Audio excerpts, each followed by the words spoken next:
సంతోషం అనే పత్రికలో రైటర్గా పనిచేస్తున్నాను. చిన్నతనం నుండే రైటర్ అవ్వాలన్న ఆశయంతో సంపాదించుకున్న ఉద్యోగం ఇది. సికింద్రాబాద్లో మా ఇల్లు.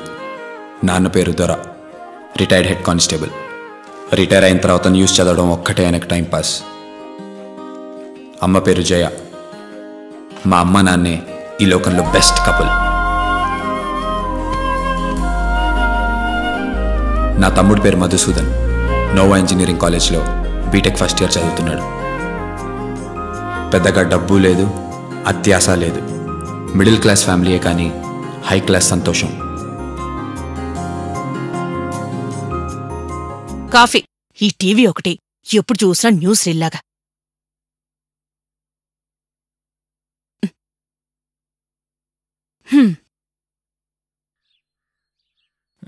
రేయ్ లేవరా, అన్నయ్య చూడు ఎప్పుడు రెడీ అయిపోయాడు కూడా. రే మధు, ఈ ఫ్రైడే కాలేజ్కి లీవ్ పెట్టు. నేను ఆల్రెడీ పెట్టేశాను. ఎందుకన్నా? రేయ్ ఎందుకురా ఇద్దరు సెలవు పెట్టడం? అమ్మా మర్చిపోయారా, మీ ఇద్దరు వెడ్డింగ్ యానివర్సరీ బాగా గ్రాండ్గా సెలబ్రేట్ చేయాలి. ఎరా? ఓకే అన్నా, సూపర్గా చేద్దాం. వీడు జీతం డబ్బులు వృధా చేసేట్టున్నాడు. రే, ఇంటి కమిట్మెంట్స్ చాలా ఉన్నాయిరా. నాన్న 25,000 రూపాయలు సేవ్ చేసి ఉంచా నాన్న అమ్మ కోసం. సూపర్గా స్పెషల్గా గిఫ్ట్ కొనిస్తాను చూడండి. అమ్మకు మాత్రమేనా గిఫ్ట్? నాకేం లేదా? మీకెందుకు నాన్న గిఫ్ట్? ఓ 5 కిలోలు న్యూస్ పేపర్ కొనిస్తాను. ఓ నెలంతా కూర్చుని నమిలేయండి. Daddy 1 minute. రే, నాకు కూడా తెలియకుండా ఇంత డబ్బు ఎప్పుడు తెచ్చారా? చెప్పరా. బైక్ మ్యాటర్ ఏమైంది? ఇంట్లో అడిగావా? అడుగుతాను. నీకో విషయం తెలుసా? మన దివ్య బాయ్ ఫ్రెండ్ సంజయ్ ఉన్నాడు కదా, కొత్త KTM బైక్ కొన్నాడు. సూపర్ గా ఉంది తెలుసా? వాట్సాప్ లో పిక్ పెట్టాడు. కావాలంటే నీకు నేను పంపిస్తాను, చూస్తావా? నీ మొబైల్లో వాట్సాప్ లేదు కదా. వాళ్ళిద్దరూ ఆ బైక్ లోనే వీకెండ్ అవుటింగ్ వెళ్తున్నారట. పెద్ద గొప్పలు చెప్తుంది. ప్లీజ్ మధు, ఏదోటి ప్లాన్ చేయరా. నా బంగారు కదూ. Okay, love you.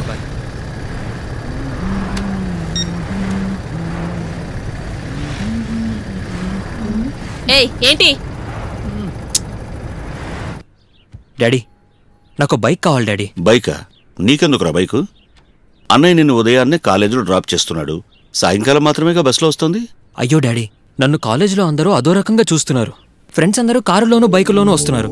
నేను ఒక్కడే నడిచెళ్తున్నాను. రే, నిన్న కాలేజీలో చదివించడమే మన స్తోమతకు మించింది. అప్పుడే వద్దని చెప్పాను. అన్నయ్యే నిన్ను మంచి కాలేజీలో చదివించాలని లోన్ తీసుకుని డొనేషన్ కట్టాడు. ఇప్పటిదాకా ఆ లోన్ తీర్చడమే సరిపోయింది. కొంతకాలం పోనీరా, ముందు వెనక ఆలోచించి ఓ బైక్ కొందాం. అదేం కుదరదు. బైక్ లేకపోతే నేను కాలేజ్కి వెళ్ళను. ఏయ్, ఓ పక్క చెప్తూనే ఉన్నాను. ఏమండి మీరు కొంచెం ఉండండి. ఏమదు, నీకు బైకే కదా కావాల్సింది? చెప్పు నాన్నా. అవును. రే ఆది, నువ్వు 25,000 దాచానన్నావుగా, దానికి ఇంకో 10-20 వేసి మధుకో మంచి బండి కొనివ్వరా? సరే అమ్మా. నాకు KTM బైకే కావాలి. అప్పుడు వాడడిగే బండి కొనివ్వరా? ఆ బైక్ కాస్ట్ ఎంతో తెలుసా అమ్మా నీకు? ఎంతేమిటి? KTM బైకేనా మా ట్రెండ్. అదేరా ఎంత? Showroom price, insurance, fancy number అన్నీ కలిపి 1,80,000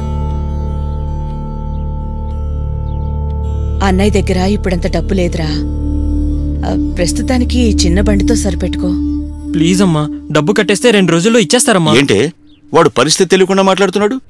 మీ ఇద్దరేమో వాడికే సపోర్ట్ చేస్తున్నారు. ప్లీజ్, నీకేంట్రా బైకే కదా, ప్లాన్ చేద్దాం. ఆఫీస్లో చెక్ చేసి చెప్తా. yes